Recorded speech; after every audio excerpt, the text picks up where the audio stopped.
Assalamualaikum warahmatullahi wabarakatuh. Bertemu kembali dengan saya, Mr. Hilal.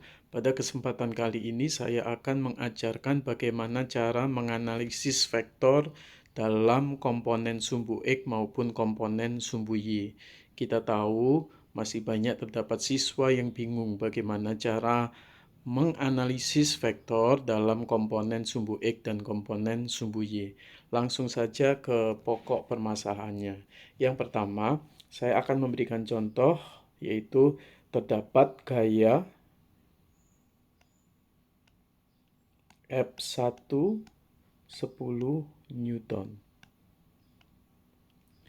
Maka gaya ini bila kita ingin menganalisis dalam komponen sumbu X maupun sumbu Y adalah sebagai berikut, yaitu sumbu X dan sumbu Y. Oke, kita lihat F1X bernilai 0. Kemudian F1Y bernilai 10 Newton. Di sini terlihat bahwa komponen gaya F1 dikuasai 100% oleh sumbu Y. Mengapa? Karena kita lihat di sini bahwa gaya F1 adalah vertikal. Artinya, ketika vertikal, dia akan mutlak dikuasai oleh sumbu Y 100%. Seperti itu kesimpulannya. Sebentar, akan saya perbaiki. Yaitu tadi 10 Newton. Kemudian mungkin ada pertanyaan, kenapa kok 10 Newton ini positif bukan negatif? Nah, di sini kita menggunakan pola atau aturan bila ke atas positif, maka ke bawah adalah negatif. Begitu juga bila ke kanan positif, maka yang ke kiri bernilai negatif seperti itu. Oke, cukup jelas. Kemudian saya akan memberikan contoh yang kedua, yaitu saya memiliki gaya yang kedua. Nah, ini adalah F2 bernilai 20 Newton. Maka gaya ini bila kita uraikan dalam sumbu X dan sumbu YY, maka F2 X-nya bernilai, kita lihat arahnya ke kiri seperti yang saya jelaskan di sebelumnya, yaitu di sini ketika berarah ke kanan positif, ke kiri negatif, maka F2 bernilai min 20 Newton seperti itu. Sedangkan F2 dalam sumbu Y bernilai 0. Mengapa? Seperti penjelasan sebelumnya, kita lihat F2 ini adalah horizontal, jadi mutlak dikuasai 100% oleh sumbu X. Maka nilai Y-nya adalah 0, seperti itu. Sekarang saya akan memberikan contoh yang ketiga, yaitu bila saya memiliki gaya yang arahnya seperti ini, kemudian membentuk sudut 60 derajat.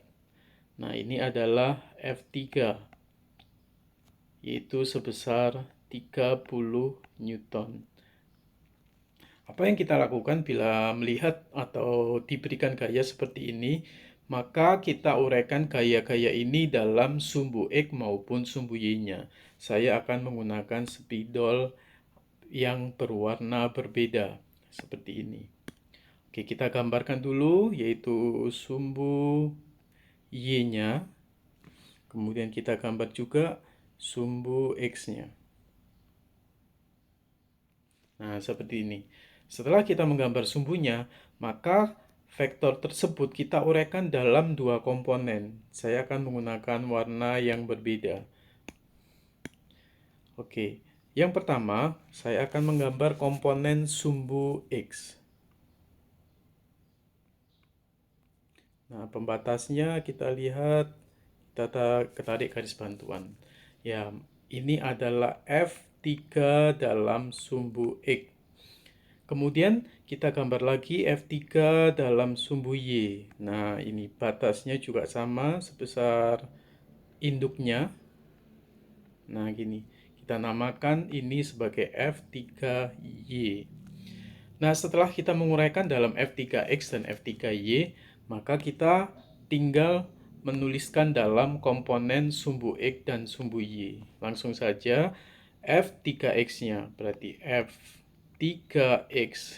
Kita lihat karena arahnya ke kiri, maka minus F3. Nah, ini yang akan saya jelaskan bagaimana menguraikan F3 ini dalam komponen sumbu X dan sumbu Y.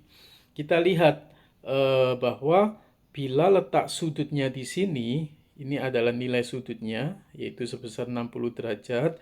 Kemudian kita uraikan, yaitu ternyata F3X ini lebih dekat dengan sudut ini. Nah, ini nih sudut yang diketahui dibanding F3Y yang ini.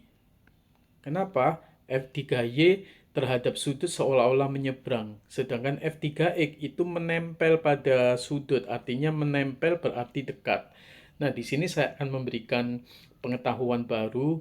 Kita menggunakan metode jika dekat dengan sudut, dekat kita memakai cos.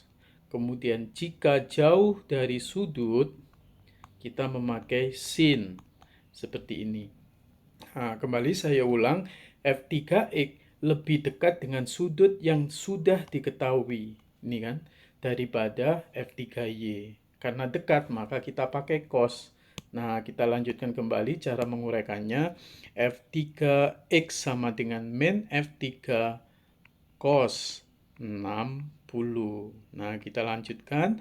Nilai F3 adalah 30, berarti 30 cos 60 adalah nilainya setengah.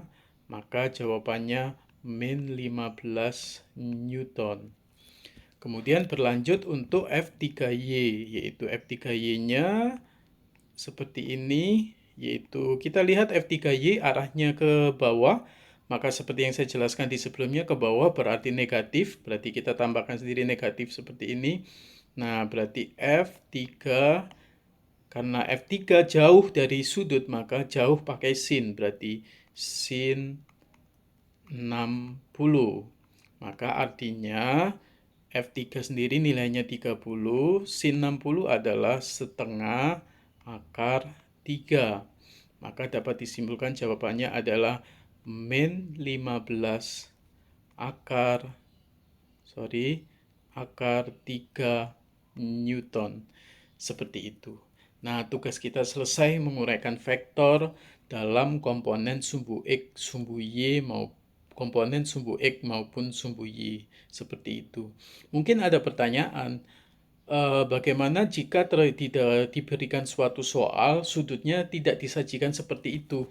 Nah, contohnya saya akan memberi satu soal. Terdapat vektor seperti ini. Oke, saya akan menggunakan spidol hitam. Kadang ada soal yang memberikan tipe seperti ini. Nah, kemudian sudutnya seperti ini nih.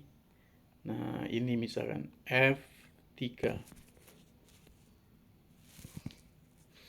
Kemudian diketahui sudutnya dari sini ke sini. Nah, misalkan segini adalah 120 derajat. Nah, bagaimana kita menjadikan soal seperti ini, kemudian kita konversi menjadi soal yang saya jelaskan di sebelumnya. Maka cukup gampang, gaya ini cukup kita konversikan menjadi seperti yang saya terangkan tadi, yaitu tinggal seperti ini aja. Ini sumbunya, kemudian kita gambar gayanya tadi, mohon maaf. Ini gayanya. Nah, kita tahu bahwa di matematika ini adalah 90 derajat. Nah, automatically yang ini adalah sisanya. Sisanya adalah berarti 30 derajat. Nah, maka kita tulis saja nih, 30 derajat.